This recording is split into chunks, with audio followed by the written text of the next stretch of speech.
Right. Be careful now, don't get it all over. Try to get stone on the wall. Fellas, I see you started painting already. We're doing a good job. We sure did, Dr. Rick. How does it look? You want the truth? Yeah. Looks very neat. It's a little spotty. However, wait a minute. You got to clean the wall first. You got to get the cobwebs off, the dirt, the grease, then put the paint. I guess we kind of, you could say we kind of forgot about that. Yeah, I think you did, but the spirit is there. But no more paint, okay? Thanks, Clean it first. And maybe all that wire and stuff out of the way would be easier, right? Oh, boy.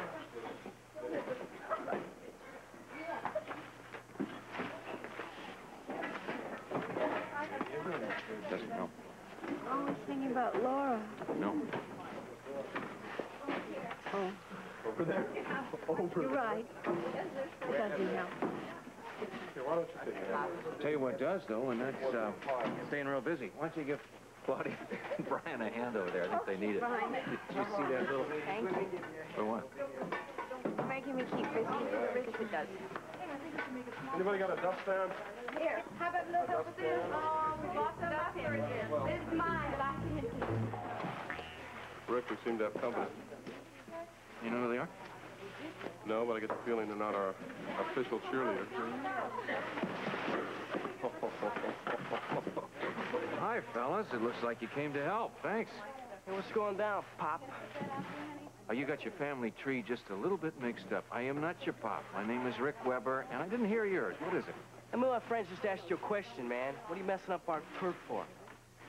Well, if you're referring to this as your turf, just to set the record straight, it happens to be a building that I've taken a lease on, and I'm going to change it into a sports center for guys like you. Well, yeah? Yeah. Well, we got our own idea of sports in this pad, and we like it just the way it was. You dig? No, you dig. You want to come help? That's fine. We would love to have you, and I mean that sincerely. If not, get lost. Hey, you got a big mouth. Yeah, well, you got about 2 seconds to make up your mind. Want me to count?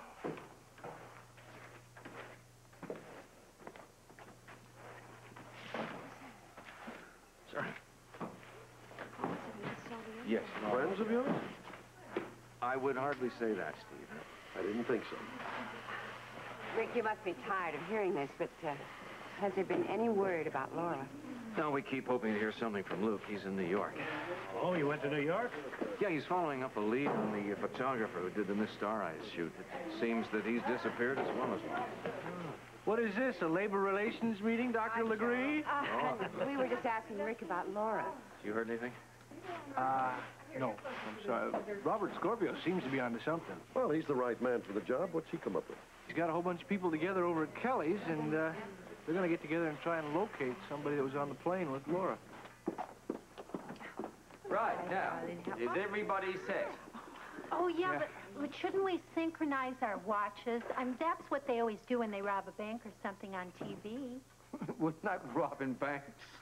Oh, are we? Are we robbing? Lila, you think you could be a good gun moll? Oh, I'm sure I could, Stick.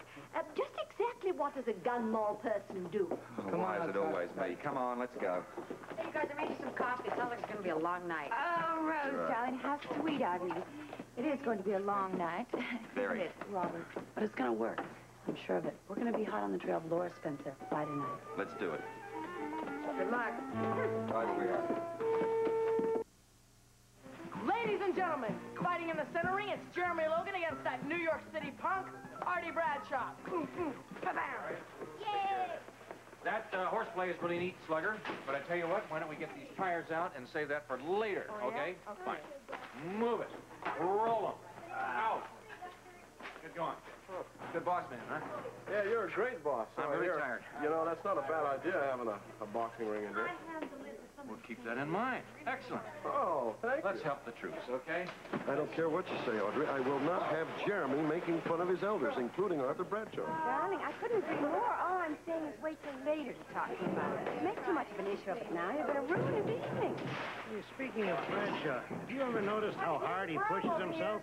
I've often wondered why. It's mainly because of his family. He was counting on them coming to live here in Port Charles, and now apparently they're not going to. I happen to know he took the news very hard. Well, I wonder why the family's insisting on staying in New York. Arthur said anything to you, Lesley, about his family staying in New York? elevators over here? I guess mentioning New York is the wrong thing to say. It just reminds her of Laura. Now, just be careful.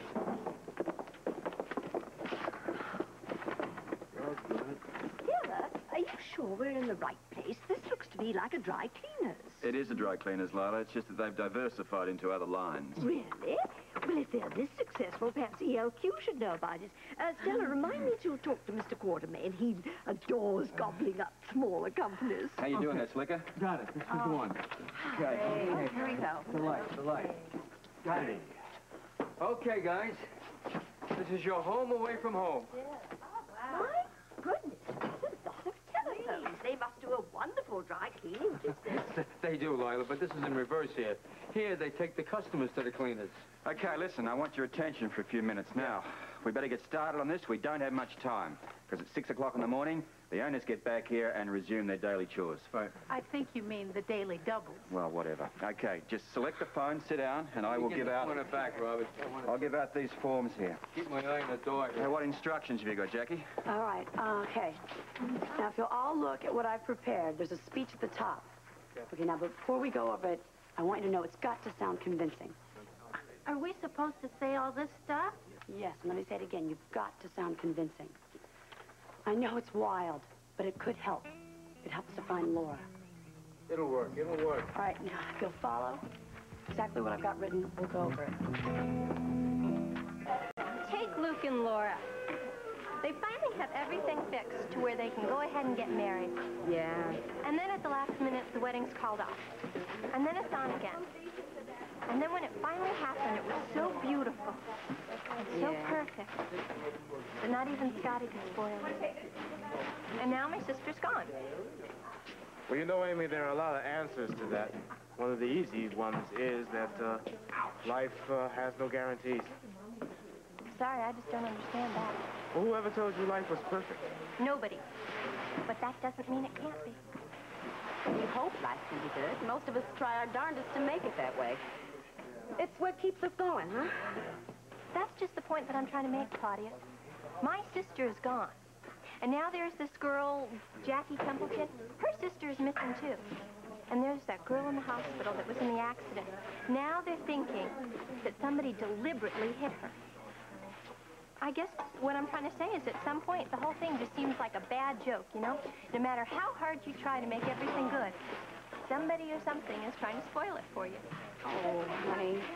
Can I get in on this? Yeah, sure. We were just talking there. Yeah, so I heard. Listen, I've got an old story, Amy, that might just help you. As a matter of fact, it's so old, it's apocryphal. Apocryphal what? That means it's not necessarily authentic. Anyway, there's this guy who lived a fairly normal life, kind of ordinary.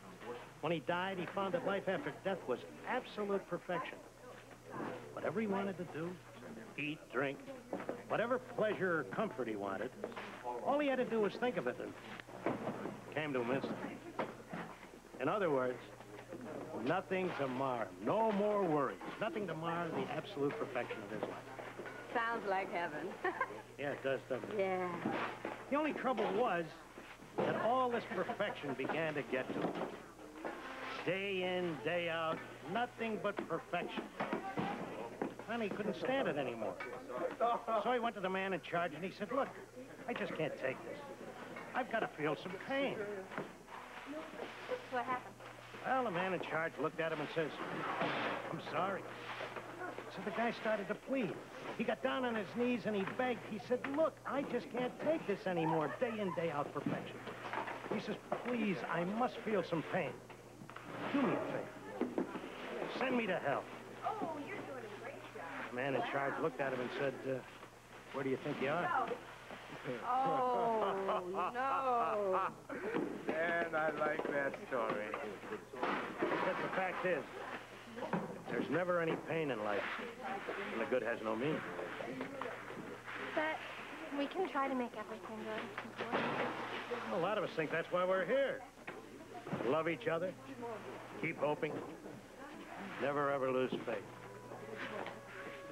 Thank you. Oh, so nice. Thank you. Now you. Okay, now if you've all turned to where the grades are listed. Yeah, we do. Okay. Now I'm going to make the first call. There's pages of them. That's one good reason why we should get on with it. All right, now mark the number down on my paper. Everybody got it? Ready? Yeah. Okay, here we go. I'm going to start with the B grade. I was so intrigued with her.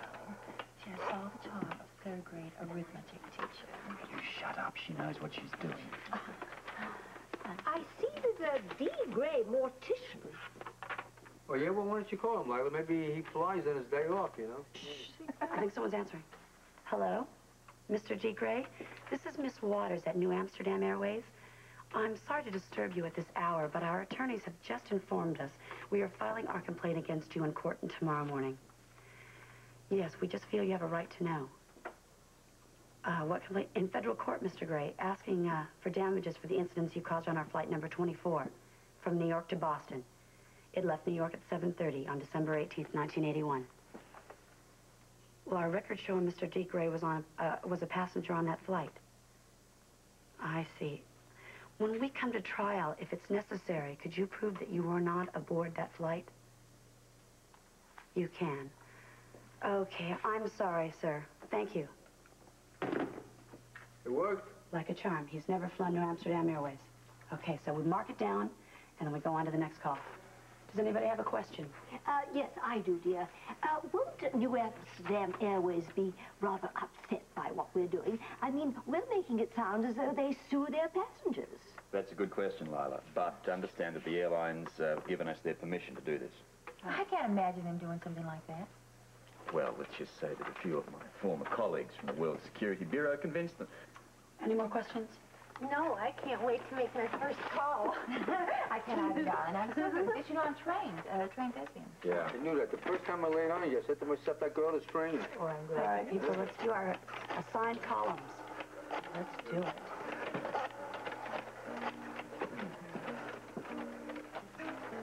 Hello. Hello, Mr. D. Gray.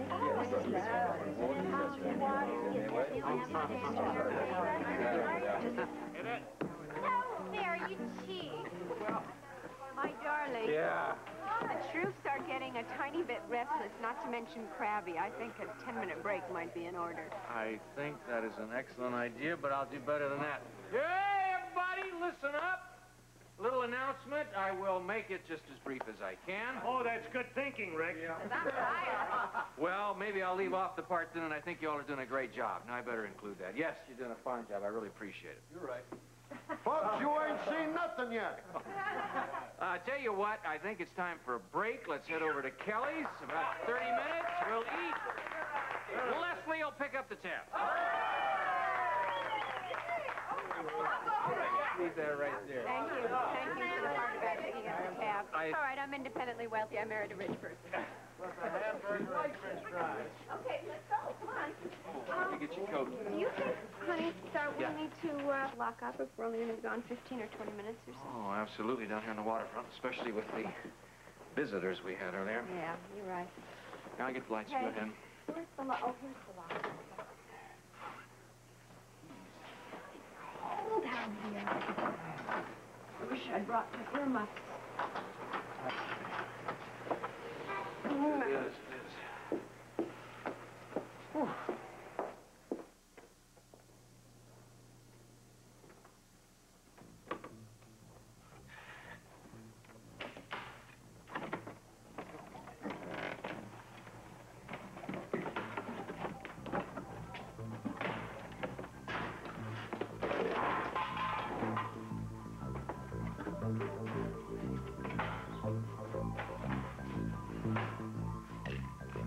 Jimbo, what color you got?